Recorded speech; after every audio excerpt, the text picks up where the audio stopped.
السلام عليكم ورحمة الله وبركاته.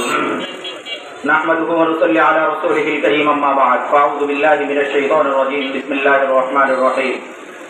واعتصموا بحبل الله جميعا ولا تفرقوا صدق الله مولانا العظيم. قال رسول الله صلى الله عليه وسلم من رأى منكم منكرا فليغيره بيده فإن لم يستطع فبلسانه وإن لم يستطع فبقلبه وذلك أضعف الإيمان أو كما قال عليه الصلاة والسلام. أما درود شريف পড়ি اللهم صل على سيدنا ونبينا وشفيعنا وحبيبنا ومولانا محمد صلى الله عليه وعلى آله وأصحابه وبارك وسلم. আলহামদুলিল্লাহ, ইসলামী আন্দোলন বাংলাদেশ দৌলতখান উপজেলা শাখার উদ্যোগে আয়োজিত ভারতীয় পানি আগ্রাসনের প্রতিবাদ ছাত্র গণ অভ্যুত্থানে শহীদদের সর্বোচ্চ শাস্তির দাবি, সংখ্যার প্রতীক হার বিআর পদ্ধতিতে নির্বাচনের দাবিতে আজকের এই গণসমাবেশের মুহতারাম সভাপতি উপস্থিত, আজকের এই গণসমাবেশে প্রধান অতিথি হিসেবে উপস্থিত আছেন ইসলামী আন্দোলন বাংলাদেশ ভোলা জেলা উত্তর শাখার মুহতারাম সেক্রেটারি মাওলানা তরিকুল ইসলাম তারেক, উপস্থিত জয়েন্ট সেক্রেটারি মুফতি আব্দুল মমিন, উপস্থিত শিক্ষা ও সাংস্কৃতিক বিষয় সম্পাদক মাওলানা ইসরাফিল আলম সাহেব সহ যুব আন্দোলন এবং ছাত্র আন্দোলনের জেলা সভাপতি সহ নেতৃবৃন্দ, সংগ্রামী বন্ধুগণ, আমরা এতক্ষণ পর্যন্ত বক্তব্য শুনেছিলাম।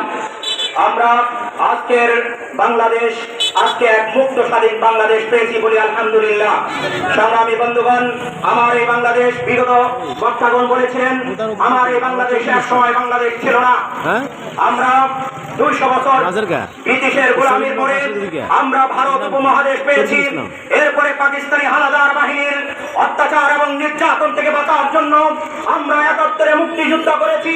আমাদের উদ্দেশ্য ছিল সাম্য, মানবিক মর্যাদা এবং সামাজিক ন্যায় বিচার এই সমাজে প্রতিষ্ঠা হবে। কিন্তু দুঃখ ভারাক্রান্ত হৃদয় নিয়ে বলতে হয়, যেই স্বপ্ন এবং সাধ নিয়ে আমরা মুক্তিযুদ্ধে অংশগ্রহণ করেছি, 30 লক্ষ মা বোনের রক্ত এবং ইজ্জতের বিনিময়ে লাল সবুজের পতাকা আমরা পেয়েছি। আজকে স্বাধীনতার 53-54 বছরের পরে এসে আজকে বাংলাদেশের মানুষ নির্যাতিত, নিপীড়িত, লাঞ্ছিত, বঞ্চিত। আমরা অনেক দল দেখেছি, কেউ দেশের মানুষের শান্তি এবং মুক্তি দিতে পারে নাই।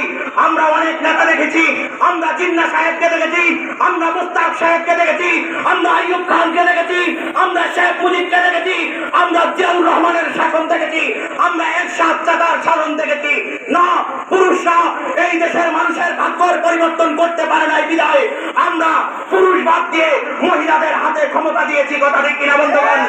আমরা দেখেছি শেখের কন্যা সেই ডাইনি রক্তকাত হাসিনার আমরা শাসন দেখেছি।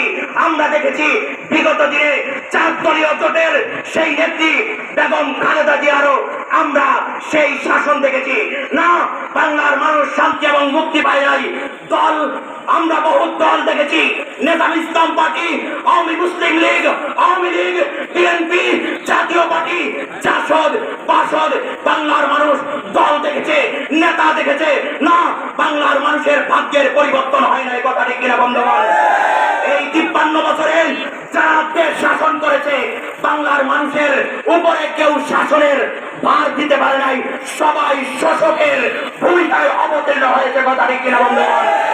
আমরা যেই মুক্তিযুদ্ধের মাধ্যমে আমরা লাল সবুজের পতাকা পেয়েছি, আজকেও যদি বাংলার মানুষ, আজকেও যদি আমার বোন রাস্তাঘাটে ধর্ষিত হয়, আজকেও যদি খোলা আকাশের দিকে বলি আদম সন্তানরা রাত্রি যাপন করে, আজকেও যদি গুম, খুন, হত্যা, নির্যাতন বাংলাদেশের প্রত্যেকটি সেক্টরে যদি আজকেও যদি যন্ত্রণানি দেখা যায়, তাহলে বুঝতে হবে এই বাংলাদেশের স্বাধীনতা বিপন্ন হয়েছে।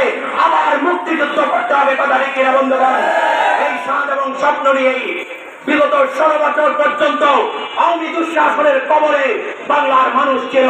বাংলার ছাত্র সমাজ জেগে উঠেছে, বাংলার আবাল বৃদ্ধ বনিতা আজকে জেগে উঠার পরে 2024-এর মুক্তিযুদ্ধের মাধ্যমে, 5ই আগস্টের মাধ্যমে আমরা নব মুক্তিযোদ্ধা, নব এক বাংলাদেশ পেয়েছি। কথা ঠিক কিনা বন্ধুগণ? এই বাংলাদেশকে ধরে রাখতে হবে। এই বাংলাদেশ ধরে রাখার জন্য দায়িত্ব আপনার যেমন, আমারও একইভাবে দায়িত্ব পালন করতে হবে। কথা ঠিক কিনা বন্ধুগণ? আর কোন লুটেরা, আর কোন চাঁদাবাজ, আর কোন টেন্ডারবাজদেরকে আমরা বাংলার ক্ষমতায় দেখতে চাই না। কথা ঠিক কিনা বন্ধুগণ? আজকে যেই দাবি নিয়ে এখানে সমাবেশ হচ্ছে। আজকে পিআর পদ্ধতিতে নির্বাচন, এই ব্যাপারে প্রধান অতিথি এবং বিশেষ অতিথি আরো বক্তব্য রাখবেন। আমি বলতে চাই, ভারতীয় আগ্রাসনের বিরুদ্ধে আবারও আমাদের যুদ্ধে অংশগ্রহণ করতে হবে, কথা ঠিক কিনা? ভারত আমাদের পার্শ্ববর্তী রাষ্ট্র, বন্ধুর ভূমিকায় থাকতে পারে, কিন্তু যখন প্রভুর ভূমিকায় অবতীর্ণ হতে যাবেন, আমরা ৭১ যেভাবে পাকিস্তানি হানাদার বাহিনীর বিরুদ্ধে যুদ্ধ ঘোষণা করে যুদ্ধ করেন, আমরা যদি বিজয় অর্জন করতে পারি, আমরা ইনশাআল্লাহ ভারতীয় এই তাবেদারদের বিরুদ্ধে, ভারতের এই দখলদারদের বিরুদ্ধে আমরা আবারও হাতে অস্ত্র নিতে পারি, কথা ঠিক কিনা বন্ধুগণ? ভারত আমাদের করিডোর এবং ছাড়া আমাদের আকাশ সীমা ব্যবহার করতে পারবে না, আমাদের সীমান্ত ব্যবহার করতে পারবে না, আমাদের নদী ব্যবহার করতে পারবে না, কথা ঠিক কিনা বন্ধুগণ? সর্বশেষ বলতে চাই, যারা এই 16 বছরে দুর্নীতি দুঃশাসনের আখড়া হিসাবে বাংলার মানুষকে জিম্মি করে রেখেছে, এদেরকে আইনের আওতায় আনতে হবে।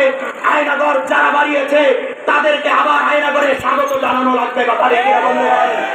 অতএব 16 বছর পর্যন্ত আমরা নির্যাতিত ছিলাম, আর যারা এখন আবার দখল, ফল দখল, চাঁদাবাজি, টেন্ডারবাজি, বাজার দখল, ঘাট দখল সহ যারা দখলদারির রাজনীতি করতেছেন, আওয়ামী থেকে শিক্ষা অর্জন করেন, বাংলার মানুষ আপনাদেরকেও আস্থা করে নিক্ষেপ করতে কার্পণ্য করবে না, কথা ঠিক কিনা বন্ধুগণ?